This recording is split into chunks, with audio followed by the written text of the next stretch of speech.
Like, yo, what's up, guys? You listen to KRTU 91.7 Vibes Live Radio, and this is Young Bay. Let's get into it.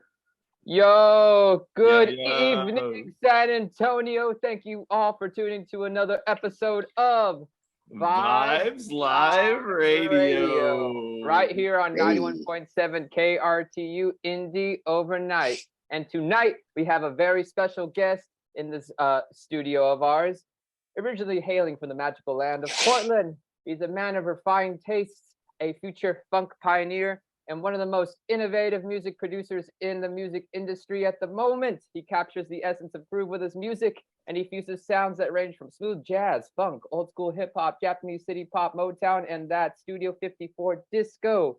Over the years, he has performed and worked with the likes of Mike Posner, Goldlink, Chanel Tress, Madion, Zed, Marky Basie, Wiz Khalifa, Capital Cities, Coin, Electric Guest, Pink, Sweat, Sam Fisher, and many, many, many more. He's been featured on major publications like Spin, Noisy Vice, and High Times magazine. And currently he's traveling all over North America promoting his latest album, Groove Continental Side A. Often imitated but never replicated. Please welcome the myth and the legend, Dallas Cotton, aka Young Bay. Yeah. Hey, what a walk up. All right. Yeah. I'm pretty high. I was like, I love they mentioned High Times, bro. Yeah. They're just trying to catch your boy out here like that. No, how you guys doing today? Man. Oh man, we're doing so great, man. Thank you so much. It's an honor to have you here on the show, man. Thanks for hanging with us for a little bit. Oh, Yeah, yeah. so- Appreciate you guys having me on. Yes, thank you, man. So set the scene for us and the listeners. Where are you calling from and what's your current environment like? Ooh, I'm out looking at the valet section right now, just kind of people watching. But I'm in Denver right now, just scooped some pretty grade A weed. My girl came out and surprised me. So like, yeah, we're just doing some downtime, just having some fun out here. Awesome. Well, right on. We are super excited for you coming through San Antonio, and we want to just give a little history of you and your life and your musical style to the people of San Antonio. So for those who don't know you, can you just talk a little bit more about yourself and how you got your start in music?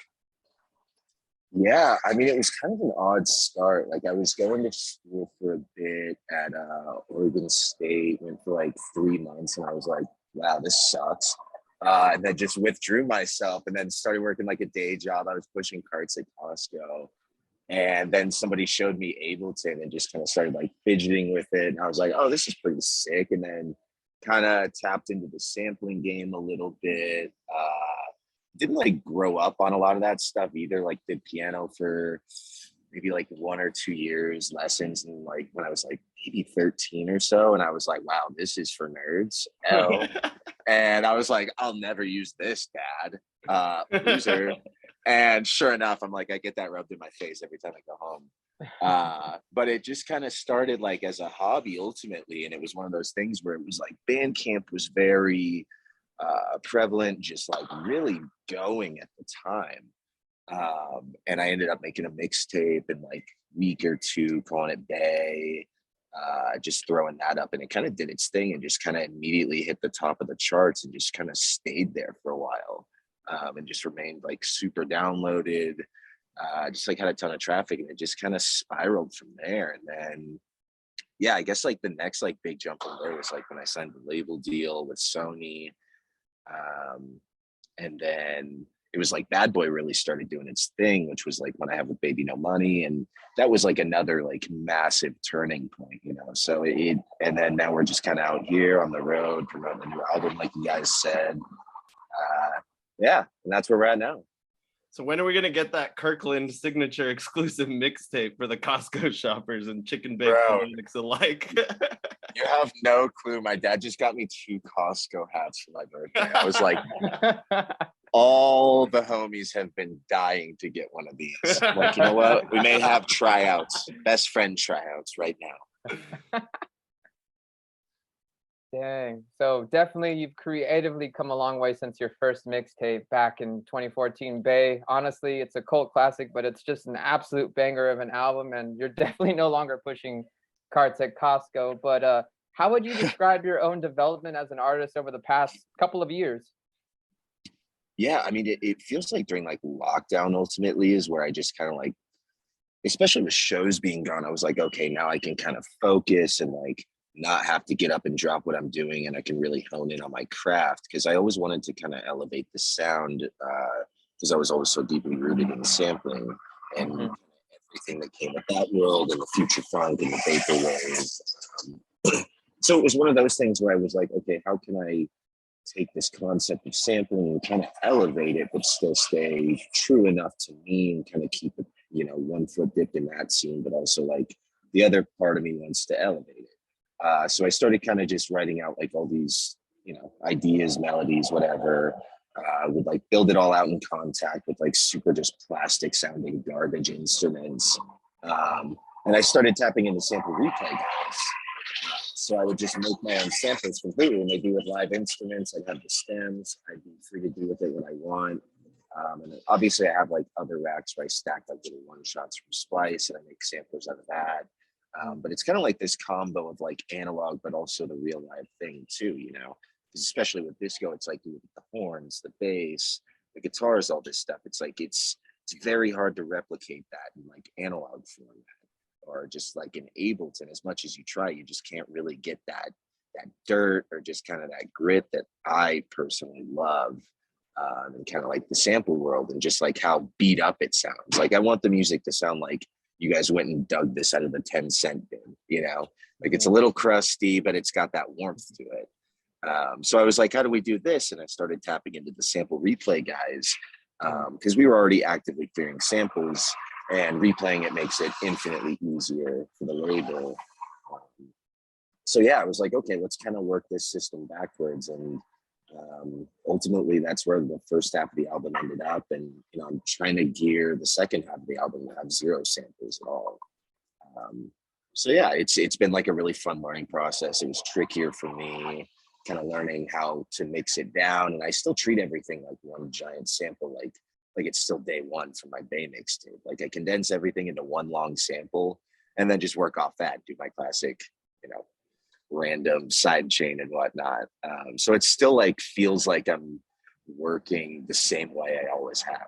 It's just like this added kind of fun process for me that makes it a lot more fun, just kind of in depth, more hands on. Um, yeah, so it's just been overall like the best process. Like I've loved it.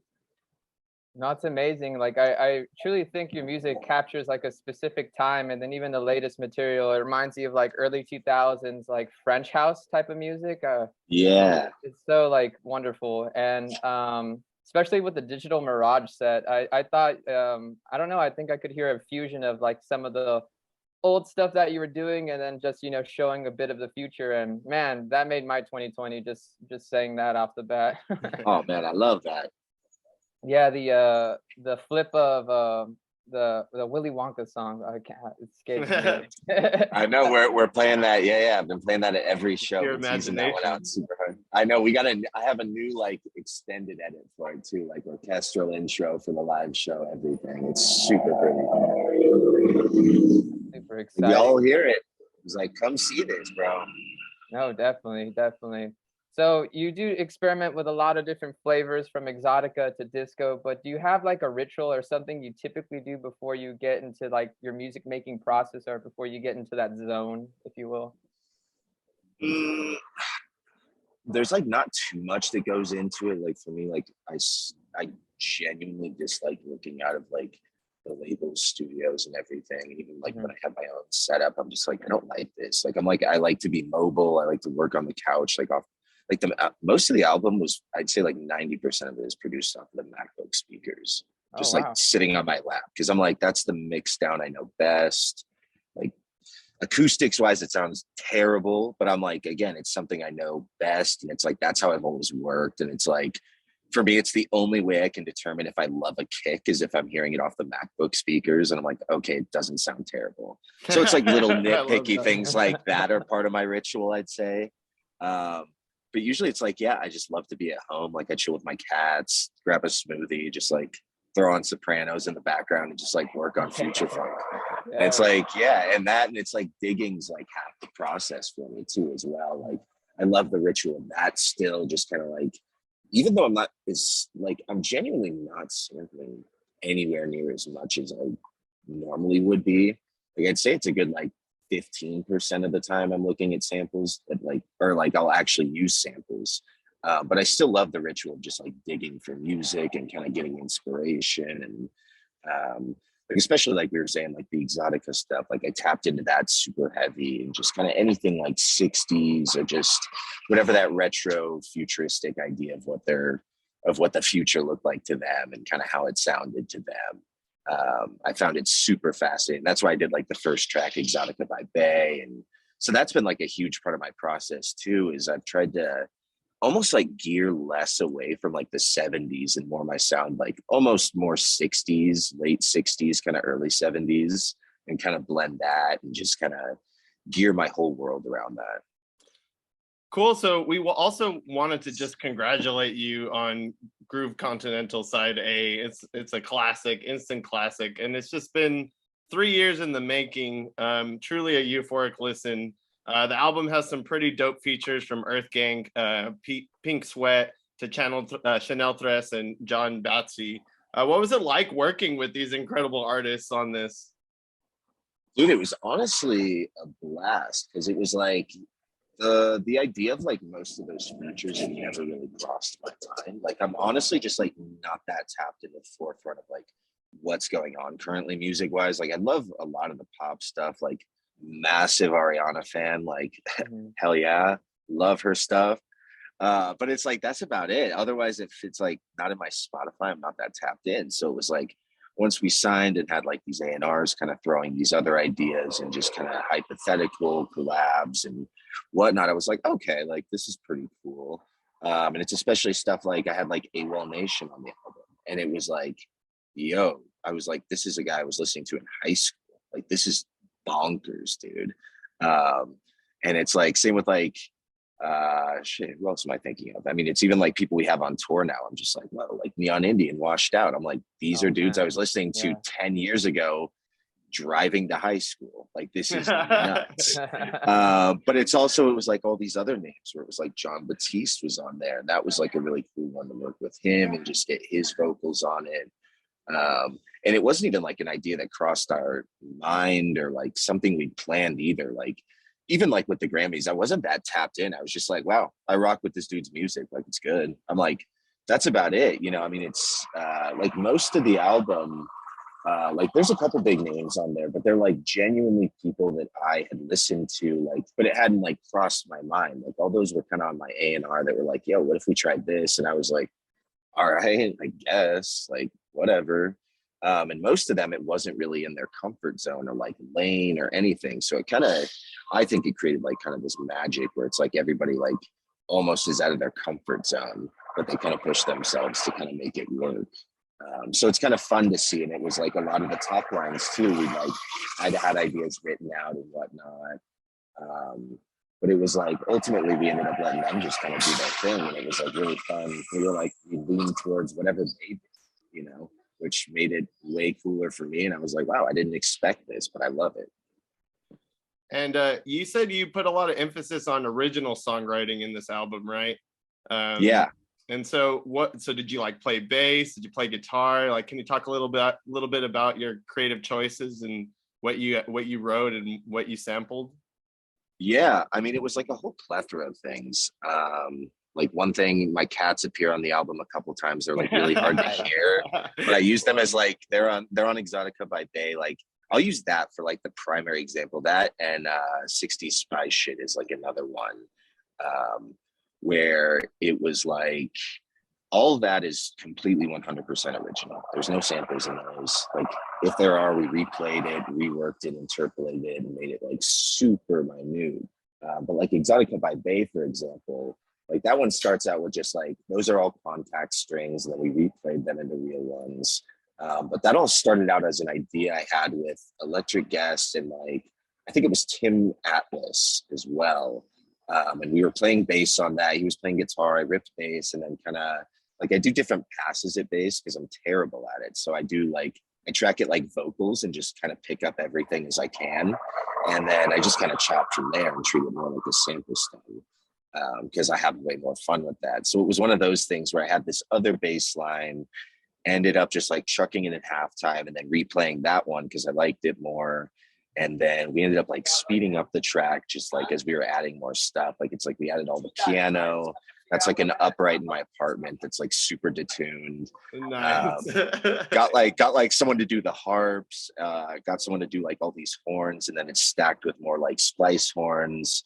And then it's just kind of like piece it all together. And like it, like the idea for that one, and like 60 Spy Shit especially was another fun one, where there's like a breakdown in the second part, and it features like strings, and then it's vocals from me, and then this guy Bacon, another producer, he produced on the new Kendrick album. His vocals are sprinkled on the Damn album, all the kind of harmonized vocals like America, all that stuff. That's all sampled. Like Kendrick literally just sampled from his entire mixtape. So I started working with that guy and the Donuts, who worked on Joji, SZA, like that kind of stuff. And like 60 Spy Shit, like what it is now is almost entirely what I made the first day, like just in contact, kind of sitting there chopping it up with the drums and everything and the bass. Like that bass line, I'm so proud of, dude. I slapped bass on that, bro. I ripped bass on that one. Like nobody's allowed to at me. But it was like even something like that where I didn't think I'd take it to where it went, but it was like the second verse, we have the breakdown with the strings and everything, and then the bass kind of goes to like these 16ths and everything, and it's just kind of rocking for a second. Like I didn't even think of that stuff, but it was like working with these collaborators and everything, and just kind of bringing them in and being like, oh, all these what ifs turn into the final product, which is pretty fun. Amazing. I love that. And just so many wonderful things were said, but just real quick, shouts out Splice, because they be like holding it down for ideas. Dog, for real, like it's so crazy now. Like I can just go get a one shot of like a tuba and just throw it in a sampler and like mess with the velocity and do whatever. It's so crazy. Yeah. It helps with like what is it, like not roadblocks, but like mental, like like if you're like some mental fatigue, and just a one shot will change everything. That's crazy. Dude, absolutely. And it's just like, honestly, like Splice is one of the best inventions. I'm glad you brought that up. I'm like, dude, like I love sitting there combing through like drum textures and just stacking drum textures all day. Like I'm like, that's the stuff that holds me up all day. Just drums. And I'm like, wow, cool drums, delete, and just never use them. I'm like, anyways. I love it. But moving forward, are there any kind of other sonic elements that you haven't explored yet that you really want to experiment with in like future albums or future tracks? Ooh, I mean, I'm doing like a lot of outside production as well on the side. Okay. Just like for other people and everything, because that's like my favorite thing to do creatively, just because it lets me not be gridlocked into making just funk or whatever is kind of encapsulated in like the Young Bay world, which I kind of found that out in lockdown, like, working with like Mike Posner and these other people. Was just like, it just made it a lot easier for me to kind of detach from there and be like, oh, this is what they want, I can do that, like, and I don't have to overthink, will my fans like it, so it gave me that kind of like outside creativity to like let me do whatever I want. And it's like that, oh my god, dude, that alleviated like creative blocks so much. It's crazy. But it's like, yeah, it's been like fun for me, and just kind of like trying to keep going up and up and up, and like we're working on a cool placement right now I can't talk about, but it's gonna be, I think, the biggest placement if we get it for me ever, so it'll be a very big one. But it's just kind of stuff like that where it's just, yeah, I get to express myself on the outside a lot more. That is so extremely exciting. And speaking of juicy details, can you give any juicy details about Groove Continental Side B? Ooh, yes, I think that one should be out pretty soon. I don't have a date for it yet, but like I said, I have another mixtape coming out before that is kind of the game plan as well. A whole nother literal album just ready to fire off before Side B. So now I think we're just kind of locking in the last of the features for Side B, and then mixer, master, shipper, done. Awesome. Exciting. So just going on some older stuff, we want to give a little history lesson for those who don't know you. Just starting from Bay back in 2014. One of my favorite tracks is At Sunset featuring Parrot Jungle. Can you Oh, give hell me yeah. the can you give me the headspace you were in and the mindset when you were recording this track? Man, I remember just like thinking of Miami with that one. I was just like, I think, yeah, because I mean, it was just like something like I love seeing those old 90s like dance house videos of them in the club, just like going ham. Like it looks like Jersey Shore, like dated. It's crazy, but I'm like, it's so vibey on like VHS. And I remember thinking of that kind of stuff. Like I love the found footage from like the vaporwave and the future funk and all that. Like that stuff's so cool to me. All right, and then on Bay 2, I couldn't stop listening to the track Fall in Love featuring Flamingoses. Was this the first collab? And how did y'all meet and get together? That was the first collab. I think we just met on like a Facebook group for all the producers, and that was about it. Wow. It was a super chiller. And on the third installment of Bay, I really dig the track Fantasy. What did it take to hear this performance with the full band live? What would it take to hear it with a full band? Because I need to hear that sweaty sax in person. After that, they clowned me with B-movie memes, bro. They clowned me. That one did numbers off of purely B-movie memes. It was crazy, bro. Honestly, if the B-movie 2 comes out and they give me a budget, bro, I'll run it live. I gotta say the track Do Do Do hits me in all the right places. Flamingoses comes back and Alexander Lewis. One of my favorite parts is when the synth webs come through and just vibrate your soul. Oh yeah. What was the inspiration behind this track? Dude, that one was just kind of like, that was like a goof off day. Like mostly just like me and Alex Lewis were kind of chopping it up. Like I had that sample and then I had the bass line. And then I was just over at his house. Like he lived like 5 minutes from me in Highland Park. And I was like, yeah, dude, what are you doing? You trying to crush beers and like listen to this super happy track? And we just ended up like ripping beers. Like we played the bass line with like a fake bass instead. Cause we were like, this sounds even sicker. It's like tighter. And then, yeah, he had like that signature synth, and that one was like an accident though. Like we were just messing around with that, and then just started adding in like all these other just elements and everything. We just chopped it out. Like we did that one in a day, and then just kind of had like Aaron come in, throw some drums on there too, like really like get it nice. That was about it. It was super fun though. Okay, and of course, leading up to Bay 5, can you just talk a little about the recording process with the viral single "Bad Boy" featuring Baby No Money? How long did that song come together? It took like 30 minutes, bro. Oh God. I swear, like it was genuinely like the quickest track I think we've ever made. Like we were on FaceTime, he was showing his grandma. Like we were just chilling. Like I made the track really quick. Like I already knew what I wanted for the bass, like everything. Like the sample was rocking. And then he just like chopped it up on vocals really quick. He's like, I got this stupid jokes idea. I was like, that's crazy, bro. And we just started like talking about like Diablo and stuff. And then he was like, yeah, I got a verse. All right. And then we just like rocked it in 30 minutes on FaceTime. It was done. Dang, that's amazing. So this is a question we always like to ask all of our guests. Something we always like to ask each guest on the show is, what advice would you give to upcoming musicians, producers who are trying to make it in the music industry? Oh man, I just always tell them to keep rocking with the sound they like. Because otherwise I'm like, dude, how boring is that gonna get if you end up making something like a one-off? Like say I just like went and dropped like hypothetically, I just went and dropped like a dubstep track one day. And that one went crazy. And like I love dubstep and whatnot, but it's not like my go-to. Like I don't sit there and live and breathe dubstep. But I'm like, imagine that one popped off, became like the biggest track, and I had to pivot and do that for all of eternity.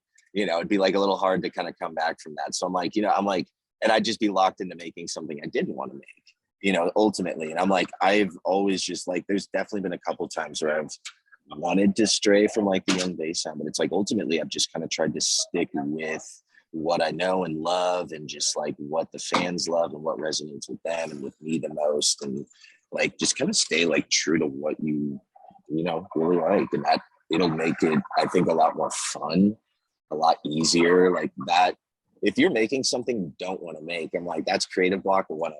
You know what I'm saying? So it's like that's where I ultimately just kind of look, and and that's where I feel people have the hardest time figuring it out. But it's just like, yo, make what makes you happy, even if only a few people are rocking with it. If you're having fun with it, that's just going to lead to more creativity and more ideas and whatnot. So I always just say stick with what you know. Well, San Antonio is super stoked to have you at the Paper Tiger on September 30th. We'll be there. I'm actually playing on the other stage, so I'll come check out your stage at the same day. But the last question we wanted to ask is, how do you prepare for a global tour? Like, what sort of advice could you give for someone who's about to embark? Man, pack lots of underwear. No, overpack. I say overpack always. I'm like, dude, now I'm just like, okay, I have options for clothes. Like laundry day doesn't stress me. That is the number one stressor for me. Well, that's amazing advice. We're super stoked to see you, Dallas. Thank you so much for your time and for talking with us, hanging out with us. We can't wait for the show, and can't wait for the next album too, man. Keep on rocking. We are super grateful for you, man. So thank you, and oh yeah, appreciate you guys having me on. Yeah, man, and thank you so much for being here on Vibes Live Radio. We appreciate you, man. We'll see you on Friday, September 30th. Sounds good, boys. Thanks for having me.